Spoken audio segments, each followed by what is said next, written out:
Sneakers and Cleats, the podcast. We call ourselves wild today because we are running around. It's a fun Monday, guys. Yeah. Chuckster, how are you today? Doing okay? Great, Matt. How are you doing? I'm doing fantastic. I was just telling you guys before we got on here that my wife and I had a full day off yesterday for the first time in what feels like basically since Trump got shot. Who's your wife? Oh, you know, the best reporter in this side of the Mississippi, Jordan Elder. But we watched the Bronco game yesterday. We had to decide what beer we needed to get at the store. That was a tough decision, as it usually is. We went with one of the local brews. They had like a variety pack because she likes a certain beer and I like a certain beer. So that was good. I usually just get Coors Light just because that's what I really tend to expand drink. your horizons. Do it while you're young. It took me forever to learn to expand my beer horizons. I'm a Coors Light guy, man. I think it's part of being a Broncos fan. It is. It's part of it. Speaking of which, Bo Nix looked really good. Oh, Dude, I was going to say, speaking of which, I don't make much about the preseason, but it's the nasty that they played with last night. In fact, if I was, the Packers head coach, man, I'd make my team walk home after that. I mean, it's one thing to get your butts kicked in a football game, which they did, but to not compete, I mean, come on. Well, they also, this is really getting us off on a tangent early, but they had the joint practice on Friday, the Packers and the Broncos did, and all reports coming out were that the Broncos kicked their ass up and down the field all day on Friday. So Matt LaFleur came in yesterday hoping that they'd play with a little bit more nasty, a little bit more grit, and then after the game, he's like, I thought that we were going to come out and do a better job than we did on Friday, but apparently we just suck.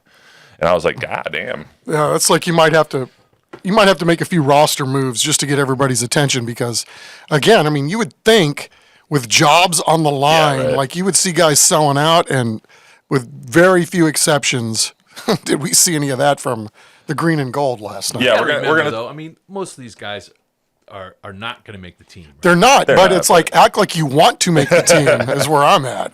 We're going to talk a lot of preseason today. Cowboys beat the Raiders 27-12 and looked pretty good doing it. A lot of guys that are battling for jobs or battling for playing time looked pretty good on Saturday evening, especially maybe mid-second quarter and on. So we'll talk about that a little bit. Plus, ESPN experts predicting a huge leap from both Victor Wembanyama and the Spurs this coming season, picking the Spurs as the second most likely team to make a big leap. So we'll talk about that as well. And stemming off of that premise, my trivia question for today.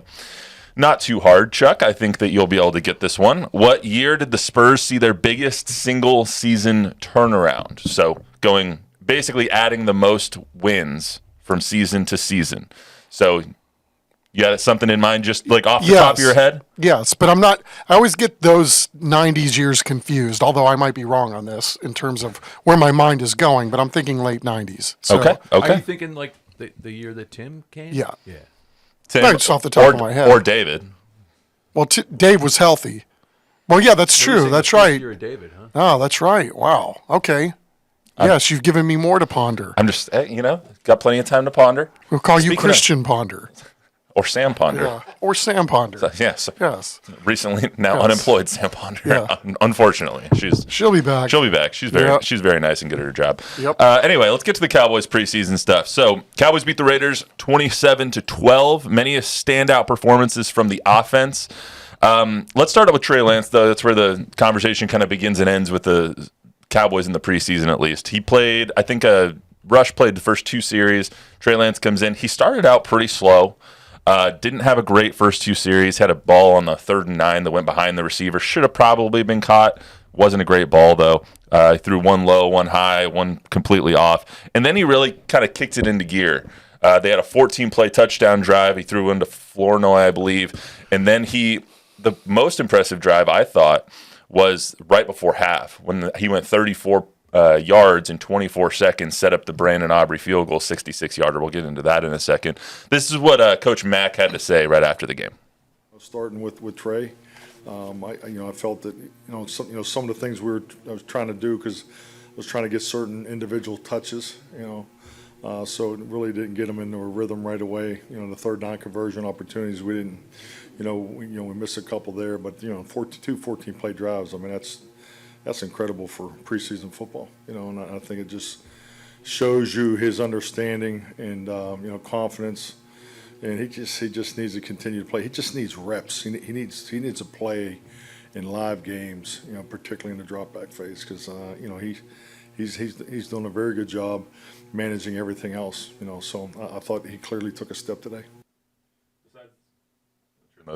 Besides the lawnmower going on in the background of that press conference, or Clarence shaving his face or something, whoever was doing whatever in the back of that press conference, what do you think of what Coach had to say, and what do you think of Trey? Yeah, I mean, well, first of all, why would you go against what McCarthy had to say about him, right? But I think this was a carryover from, some of the positives or the takeaways that we got from Trey Lance in that first preseason game, in that there were sustained drives. There were a couple of 7-play drives where, you're doing a good job of moving the football. And although, there's not a lot of huge plays at the end of this, I think from the Cowboys fans' perspective, we are seeing growth, right? And there are some positives that you can take away every step of the way, i.e. the biggest one to me is he's not turning the ball over, right? So, if you're looking at progression, and I mean, that's one thing I think we all said going in, right? I mean, I saw with my own 2 eyes what he wasn't doing during OTAs and mini camps.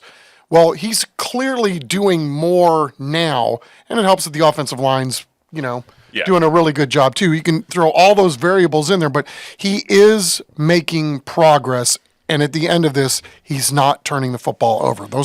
How can that be a bad thing? Yeah, for me, I just question, we're still talking about his footwork, and he's in his 4th year in the league. We're still talking about how he can get the ball out on time and on schedule, and his footwork and and his fundamentals of the game, and he's a 4th-year player who's drafted 3rd overall just a couple of years ago. And it's like, where did everyone go wrong with this kid to where you've messed him up so much that he has to basically go back to the beginnings and go back to this is what a quarterback does? I think that's a problem around the league, actually, with younger quarterbacks. I mean, because they're going to change some things to fit physically how you play in the pro game, right? So footwork being right up at the top. That's not the first time you've heard coaches or anybody talking about, what you're trying to do to make or give the person who's playing quarterback the best opportunity to go out and win football games. So it starts with some of the basics, even at that level. But again, we go back to he didn't play a lot of games in college football, and a lot of stuff that he did, he's obviously a great athlete, and he can out-athlete himself, especially at the college level, in, many circumstances. So now where everybody's good, everybody's an athlete, it's going to take more than just being an athlete to play the position. But again, he's showing way more than he did. I mean, I tell you, going back to watching 7-on-7 during OTAs and minicamp and how long he would take and and then, still maybe not even go the right place with the football. That he's starting to, with game reps, he's starting to figure some of that out. And again, it's where are you at, right? It's not the Denver Broncos A-team defense that he's playing against, right? He's playing against other guys that are trying to hook on an NFL rosters, but we are seeing progress at the end of this. I was a little encouraged because the Raiders did play a lot of their starters on Saturday evening, which was don't play preseason games at 9:00 at night. Just FYI for the future. Yeah. Like, why are it's they West playing? Coast, dude. Why are they playing it? They played in Vegas. They didn't play in San Francisco or Oakland. It's still Pacific time, isn't it? I mean, I don't know, Yeah. but. At this, just for the future, can we not play Cowboys preseason games at 9:00? It screws everybody. But my point, kept everybody out of the casinos. That's a good thing, right? They're 24 hours. Okay. Plus, they have the Wynn Entertainment Club down there. At Good the point. End. I think they might have some blackjack tables inside. Anyway, Of course they do. That's how I want to watch it. That's how I want to watch a football game. Play some blackjack. Right. Hit me. Hit him. Yeah, Hit me. yeah, hit him. yeah. But the Raiders played a lot of their starters. Not obviously, their offense has a whole nother set of issues now that they've named Gardner Minshew their starting quarterback. But I think that Trey showed a lot, but I'm also struggling to figure out what the end game is with him. Are we just trying to build up trade value again and re-sign him next year? Are we trying to trade, we being the Cowboys, are they trying to trade him? Like, are you going to cut him? Are you going to keep three quarterbacks? Like, what are you trying to get out of this? I think at this point, you have to say that they're trying to see exactly what they have, and they're giving the player every opportunity to prove that he can play at the NFL level. I think we know what Cooper Rush's body of work is. Certainly we know what Dak's is, right? So, what if you get into a scenario where your third guy has got to come in and play some ball games at some point? So, it's hard to know. You're right. That could be in the back of Jerry's minds or management's minds that, we have to showcase this guy so that we can unload him. But I just feel like they wouldn't be investing this kind of time during these preseason games, which, if nothing else, are used for evaluation. I just don't know that they would be giving him this much time if that was the end goal. Let me ask you this. Do you think that there's a chance that he could be QB2 instead of Cooper Rush? Or do you think Cooper has done enough to where he's solidified as the QB2? Yeah, I don't know. I mean, right as we sit here today, could he be? Yes. Will he be? I doubt it. Okay. I mean, Cooper Rush is 5-1 as a starter. I mean, Cooper Rush has earned the right to be the backup for this team right here, right now. Fair enough. Also, standing out yesterday was Tyler Guyton. Cooper Beebe played extremely well. Tyler Guyton obviously has come in for Chuma Edoga. The depth is another question, but the top end talent on this offensive line, I think they're showing exactly why they were drafted where they were this year. Cooper Beebe had one play. He started at center yesterday over Brock Hoffman, and he had one play where he blocked his initial one tech and then passed him off, went to the three tech, blocked him as well. And it was just like, you got double bingo or bonus bingo here from your center who has never played center before in his life. He looked fantastic. Yeah, I thought Pro Football Focus, after the rankings came in, or the grades that those players earned for their performance the other night, and I think BB graded out. He and Keemon Hall graded out the highest of anybody on the team. So pick six will do that for you. You would think, right? Yes. Cooper played extremely well, and I'm really encouraged by his performance just because he's never played center before. He's starting at center on Saturday at least. I don't know if he's going to start the season, but I think you have confidence that he can play any of those inside three positions and play them well at this point. Tyler, on the other hand, was just manhandling people. He's having a penchant for playing bully ball a lot. Yeah, he's a big old bully over there. Yes. But his foot placement, his footwork, his hand placement, he's striking people in the middle of the chest as the offensive lineman. That's where you got to aim. So it's very encouraging. He got beat a couple of times, but he also had the wherewithal to, when he did get beat, don't drag the guy down. Don't commit the penalty. If you lose the rep, you lose the rep. So let's talk about Brandon Aubrey, first of all. Who had a better week than Brandon Aubrey? Brandon Aubrey had a baby at the beginning of the week, had to run out of the previous preseason game without talking to the media or anything like that because his wife was in labor, so he had to get out of there for all the good reasons. And then he comes into this preseason game and kicks a 66-yarder that would have tied the NFL record had this been in a regular season game. And with room to spare. That's the fascinating thing. Right. The fascinating thing about watching what's being done during these preseason games and what the Cowboys are showing you, right? They're doing this because they're going to show you 66. They're going to probably show you 67, 68, 69, 70, and maybe beyond that. But, to hear Aubrey say that he's comfortable from 70, well, now you've seen the tape that he looked pretty damn comfortable from 66, so why not? What a weapon, right? What a difference a year makes, too. Yeah. We were going into last year with all the question marks in the world about their kicking game, and now I think they have one of the best, probably top 10 kicker in the league. You've taken a college soccer player, well, they didn't. He did this himself.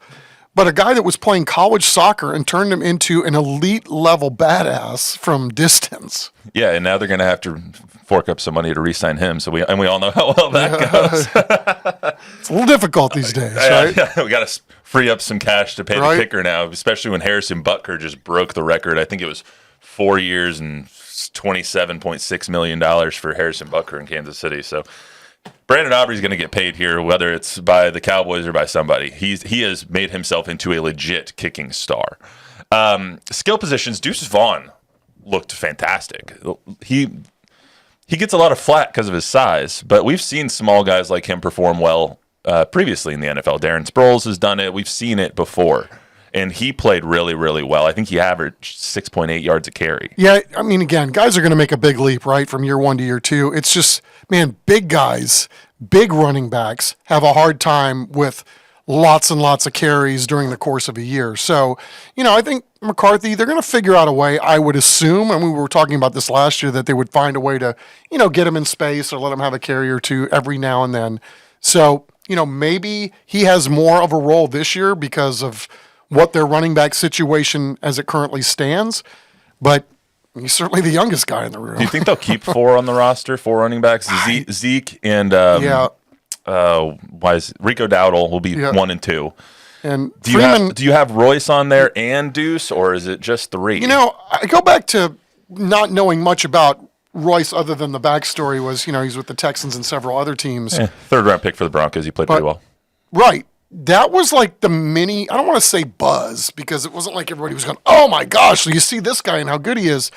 But I think there were enough people talking about Royce Freeman, and he was making his presence felt in the mix. Mm-hmm. And so, will he be more of a factor? I have no idea at this point, but it sure seems like they would keep 4 guys at this point. Yeah, Malik Davis seems like he's kind of fallen out of the rotation there. So I think if they keep 4, it's going to be those 4. Malik Davis, maybe a practice squad kind of guy. I would think that would be I think that's sound reasoning. As far as receiver goes, who are the 6 that they keep? I mean, obviously CD, let's just count off a few.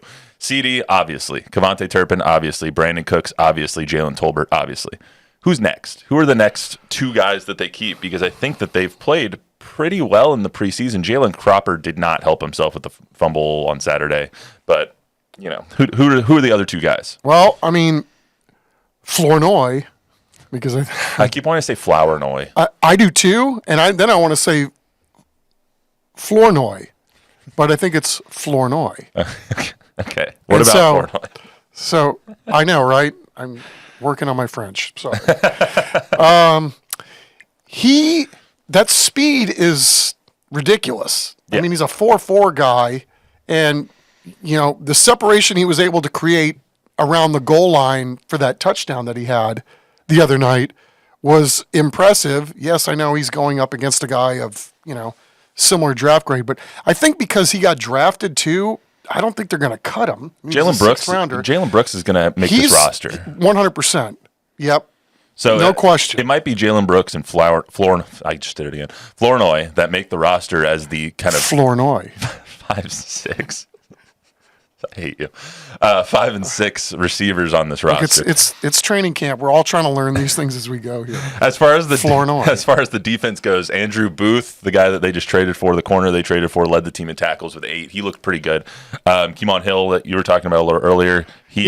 Keemon. So a little backstory here. During COVID, his agent at the time, Brian Ehrlich, is a San Antonio guy. Keemon was working out at Bebe's place every day and was one of those guys that was kind enough to let us go do a story on him during the draft process. And North Texas guy, but I believe he's from Mississippi. So, Keemon's always going to have a soft spot in my heart. I don't think he was in the league last year, but he played a couple years with the Chargers. A guy that's really wide, not super tall. His hair's a little longer than I remember it, but he's one of those guys that just seems like he's been a fringe guy, not quite good enough to maybe be, a guy that makes a team for a whole year, but he's right there.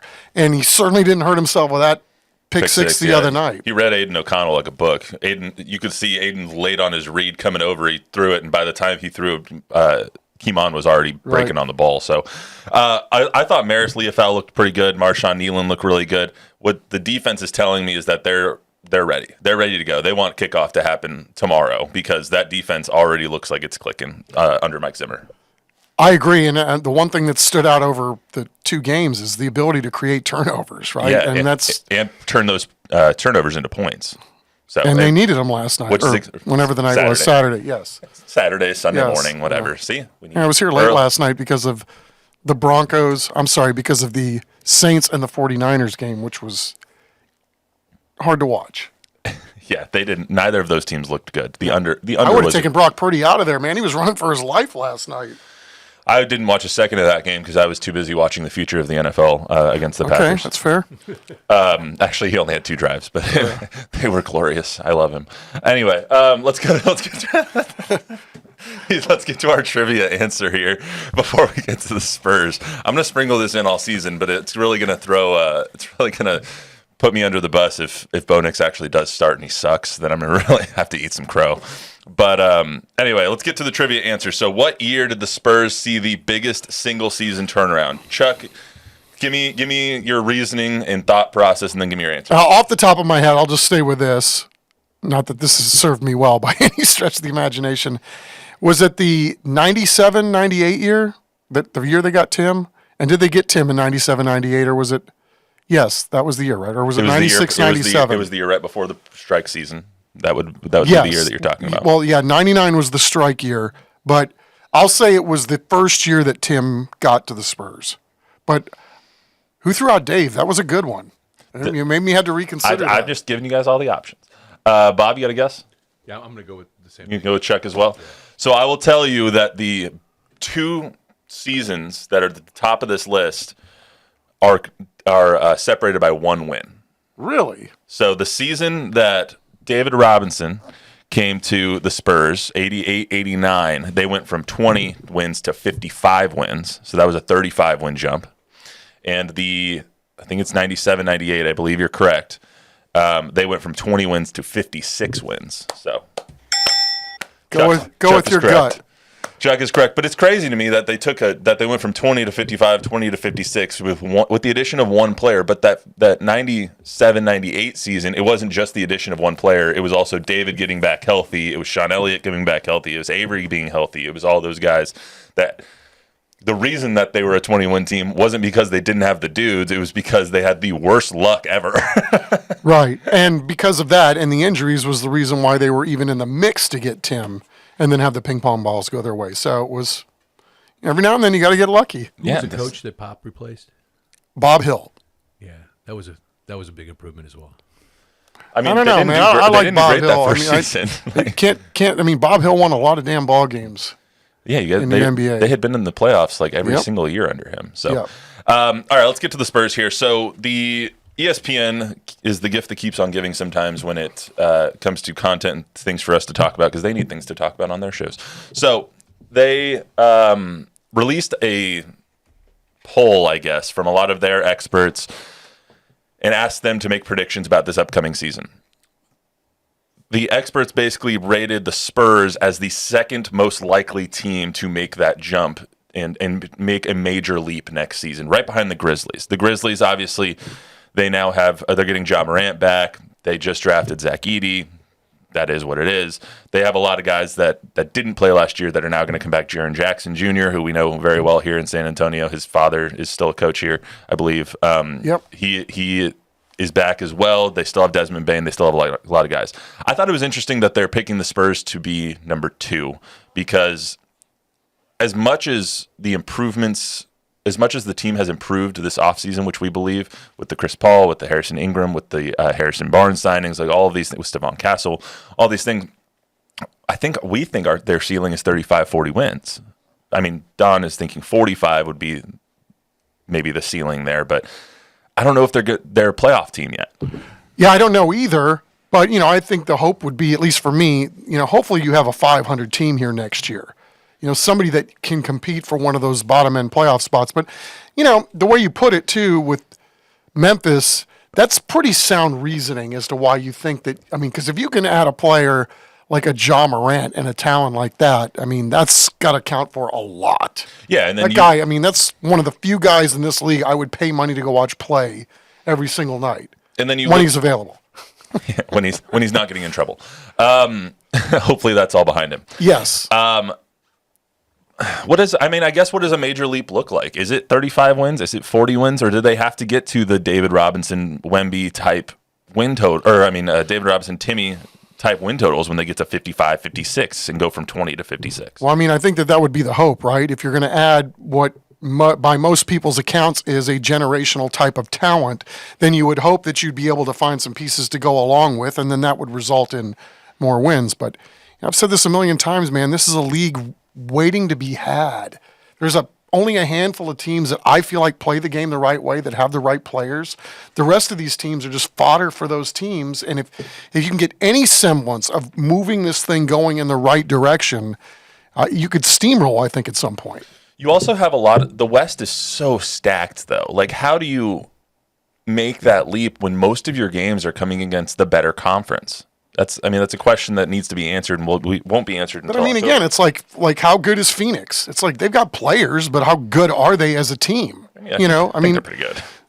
Well, they're going to be because they've got good players. What I'm saying is that what happens if that team learned how to play the right way and played unselfish and Hey, did the right thing? Commenters, Robert Smith's in here almost every week. He says that he still believes the Spurs are about a 30-35 win team. First of all, Robert, thank you for watching and listening. Second of all, 30 would be a disappointment. Yep. I think so. I think their over-under right now is 35.5 at sportsbooks. That's where I'm going. 36.5, something like that. Vegas knew last year, right? Vegas made us all look really dumb last year. So when in doubt, err on the side of Vegas. So, but I mean, if they're putting it at 35, 36, saying plus or minus 4 or 5 wins wouldn't be the worst thing in the world. So whether it's 31 or 41, I think that they're closer to a 41-win team than they are a 31-win team. I'm with you on that. But when you look at the West and you have to compete with OKC, Denver, Minnesota, the Clippers, we don't know how good the Clippers are going to be without PG-3 this year, or PG-13, excuse me.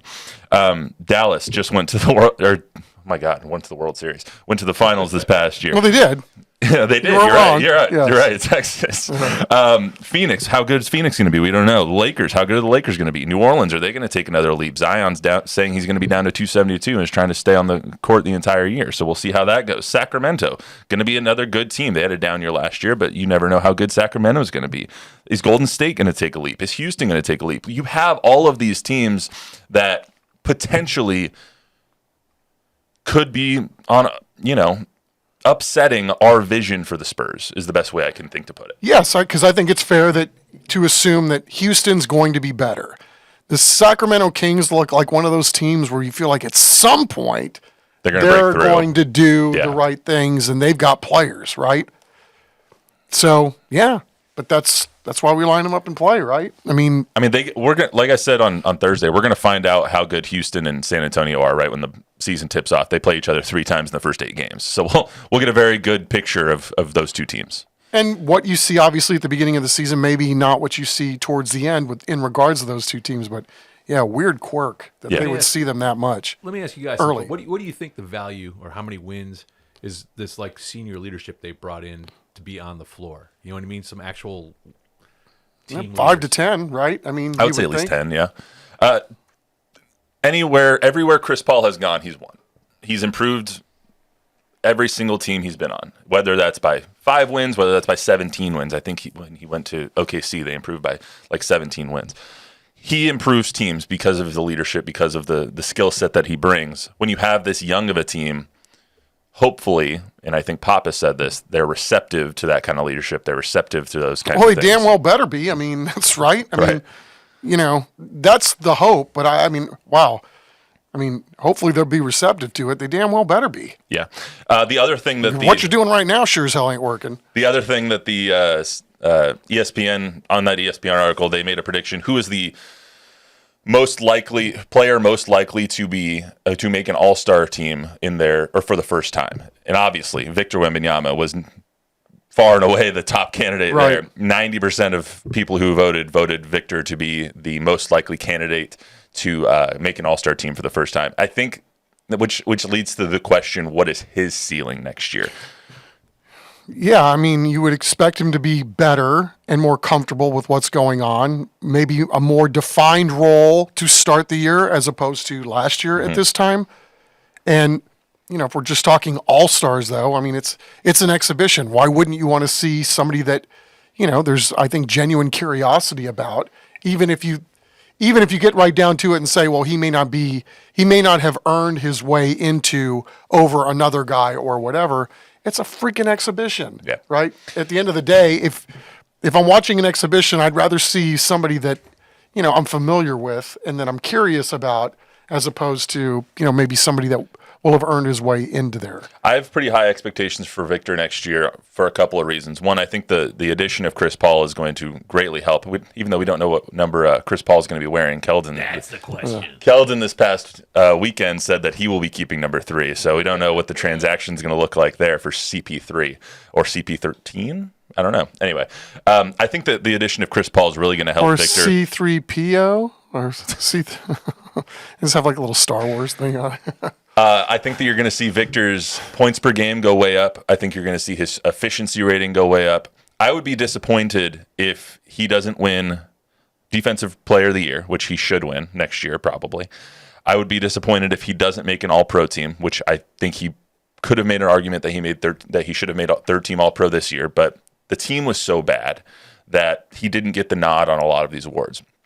If the Spurs are a 40-win team, let's just call it 40, and they're somewhere in the hunt for a playoff spot, he should be an All-Star, he should be an All-Pro, or a All-NBA team. He should be on the Defensive Player of the Year watch. He should be on an all-defensive team. He should be in the conversation for all of those things. And if they're that good, if they're in a 40-win team, he might even get a couple of votes for MVP.